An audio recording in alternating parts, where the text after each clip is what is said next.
अच्छा, गोल के लिए मैं आपसे कहूँगा, एक कलमा है हमारा, ला इलाहा इल्लल्लाह। इसका मतलब क्या है कि तेरे सिवा कोई नहीं। अच्छा, हम फ़कीर किस्म के लोग इंग्लिश में भी एक जगह कहते हैं, इंग्लिश में है आई लव यू, तेरे सिवा कोई नहीं।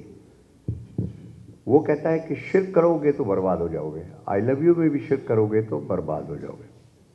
आई लव यू अपने काम से, आई लव यू अपने काम से। जुनून, मैंने फिर कहा है, मेहनत आम लोग करते हैं, कामयाबी मिलती है, हम मेहनत नहीं करते।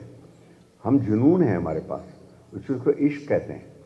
हमारी दाढ़ियाँ बढ़ जाती हैं, हमें अपने कपड़ों को होश नहीं होता, हमारा काम पे फोकस होता है।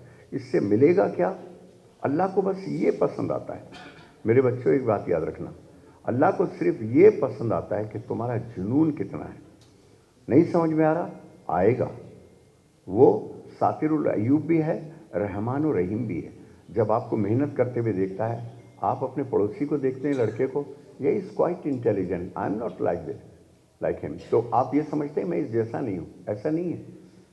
एक लफ्ज़ है हज़रत मूसा की दुआ, हमेशा याद रखना, 7 टाइम दिन में पढ़ो।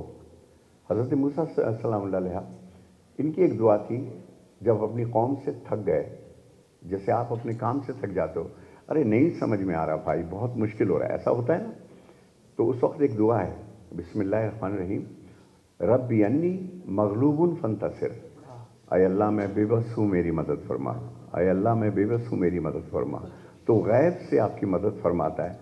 तो फिर मैं कहता हूँ कि दरिया के किनारे पर, सुनना मेरे बच्चों, दरिया के किनारे पर ये जो काई होती है ना, इसको चाट के चले जाने वालों को नहीं पता कि गहराई में जाके गौहर कैसे निकाला जाता है।